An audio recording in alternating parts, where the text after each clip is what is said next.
What's going on, everybody? Spunky Nights 91 coming, guys, with another video. Coming at you on my Week 2 Eagles versus Lions preview video.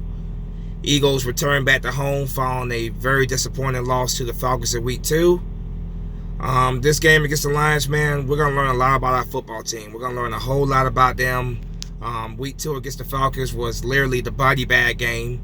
Players were literally dropping like flies. You know, it was very, very frustrating as a fan to have to see, you know, all those players go down like that. We lost our two top receivers for at least 2 weeks, Alshon Jeffrey and Deshaun Jackson. And, you know, with those two guys down, it's the next man up mentality. And we got younger guys that are going to be stepping up, putting the spotlight right now. And, you know, it's up to them to go out there and show what they can do and help us win. J.J. Arcega-Whiteside and Matt Collins, both of those guys are now stepping into larger roles, obviously. J.J. Arcega-Whiteside will probably be the number 2 receiver opposite of Nelson Agholor with Matt Collins. Matt Collins will probably be playing in the slot. So that's the way I see it. Nelson Agholor, number 1. J.J. Arcega-Whiteside, number 2. And then, of course, Matt Collins at number 3. So, you know, the injuries are part of the game, but you know, the injury bug really hit us really hard last week, man. So, and we really got to come out here, man, and next man got to step up and help lead us to a victory. J.J. Arcega-Whiteside really didn't get a whole lot of reps for Carson Wentz, so, you know, he came in against the Falcons, obviously, when Jackson and Jeffrey went down. Wasn't really a whole lot to get, you know, with him because, like I said, he didn't have you know, many reps for Carson Wentz at all. But now here's a big opportunity for him. You know, he's been getting reps for Carson Wentz in practice, but here's a big opportunity for him to really go out there and show what he can do. Matt Collins is in his 3rd year. You know, he showed some flashes of what he could do during his rookie year. His 2nd year, he spent the entire 2nd year on injury reserve. He's back now. He's healthy now, and he has to go out there and play well, man. You know, this is a big opportunity for him as well because, you know, during the offseason, I was saying it's a make it or break it year for Matt Collins. You know, he has to really go out there and you know, play very well. You know, and now that, you know, Jeffrey and Jackson are out for like 2 or 3 weeks, whatever. This is the opportunity for him to really show what he can do, man. You know, he's gonna get a bigger role, obviously, and more playing time. Carson Wentz did not look good at all in the first half against the Falcons. Played pretty terrible, but Carson Wentz came back in that second half and was very resilient, man. Nearly brought us back to victory. So you know, a lot of times, you know, I say negative things about Carson Wentz, but it's only because I care about this team. I want to see us win. When he plays terrible, of course, I'm a critique him. You know, no, that's something I do, man. When I critique every player on this team. I don't care who they are. No player is above criticism. And I critique them, you know, his play in that first half. But the second half, he really did come out there. He was very resilient and nearly led us to victory. So I'm not gonna say much of anything negative about Wentz from last week. Not all that was his fault, you know. Just a terrible game, man. Players just dropping like flies. I still feel like this damn medical staff needs to be fired. It's complete crap. Yeah, putting that behind us, man. You know, it's just this is the next man up mentality. The guys that are here now, they gotta step their game up, and they have to go out there and you know, and step it up and you know, help us lead us to victory, whatever. This week, you know, with Jeffrey and Jackson out, I think it's even more crucial that we get the running game going. I don't know why Doug Pease is neglecting the run game. I feel like he'll run it for a few snaps in the first half, and here and there in the second half, but he really stops running the ball a lot in the second half. I don't know why he does that, but now that we have Jackson and Jeffrey out, it is very key that we start running that football more. And I don't mean giving it to Darren Sproles 15 times a game. What I mean is getting guys like Jordan Howard, definitely getting Jordan Howard, you know, get him more involved. Getting you know, Miles Sanders more involved. Miles Sanders started the last 2 games, but I think Jordan Howard needs to be the number 1 running back. Miles Sanders is a rookie. He's still young. He's learning. So I think that Jordan Howard needs to be given more carries. He has not been given a whole lot of carries the first 2 games. He needs to carry the ball more. We brought him in to be that bell cow, that bulldozer. Let him do what he does best. Let him run people over. Take a lot of pressure off of Carson Wentz. That's the most important thing, is taking pressure off Carson Wentz. You get that running game going. And it opens up things for the play action and stuff later on in the game. So definitely with Jackson and Jeffrey out, our passing game, it's not gonna be the same without those 2 guys. J.J. Arcega-Whiteside, Matt Collins, I do believe in these guys. I do think they will do well. But like I said, man, get that running game going first. Take a lot of pressure off of Carson Wentz. Defensively, Ronald Darby. Ronald Darby gave me a lot of freaking headaches last week. Got burned left and right. Absolutely got burned for the 2nd straight week. Ronald Darby's got to step his shit up. Got to really step his shit up, man. I don't know how he got burned like that when he's known for being, very fast. I don't know how he was allowing himself to get like absolute cooked the way that he was. But he definitely has to step his game up. The whole secondary in general, man. Malcolm Jenkins, Malcolm Jenkins is Malcolm Jenkins, but this whole secondary really needs to step it up, man.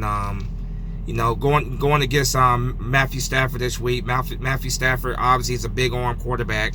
He loves to sling it deep downfield, and I expect him to really be targeting Ronald Darby's side.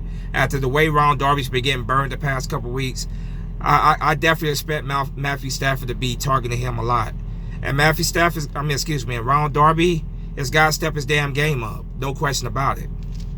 Right now, he's the number 1 corner, and he needs to start playing like a number 1 corner. No ands or buts about it.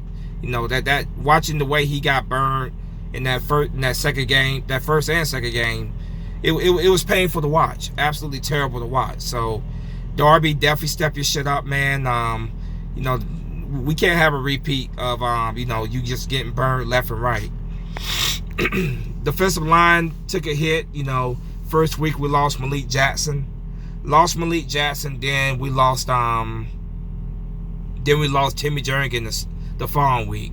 So the defensive line, which I still consider our strength, it's still definitely very much our strength. That defensive line, man, gotta get that pressure, man. We have to get that pressure. Get to Matthew Stafford. Gotta put a hand in Matthew Stafford's face. Jim Schwartz, one thing I will say about Jim Schwartz, man, is that he did something that he normally does not do against the Falcons. He started blitzing, and I loved every bit of it, man. It burned us on that Julio Jones touchdown, but I love that he started doing some blitzing. We need to do more blitzing. We definitely need to mix that more into our game plan. We got to get pressure on the quarterback. With this secondary playing the way they're playing, just garbage. The way the secondary has been playing, you need that pressure on the quarterback, forcing them, try to force them to make a mistake. So definitely bring some more of that blitz into your game calling, Jim Schwartz. It starts with the trenches, man. It starts with this defensive line. It starts with that offensive line. Offensive line has definitely got to make sure that they're blocking well for Carson Wentz. Got to get that got to get this running game going, open up those lanes for the running backs, man. So definitely, it starts with the defensive line and it starts with the offensive line, the trenches. It starts with those big boys up front. They set the tone for the game. I'm not expecting this to be a really high-scoring game. I think the Eagles can take the victory in this game by a score of, let's say 21-14. I'm not expecting a humongous score. With Jackson and Jeffrey out, I'm not expecting us to put up like 30-plus points. That'd be great, but I'm not expecting that.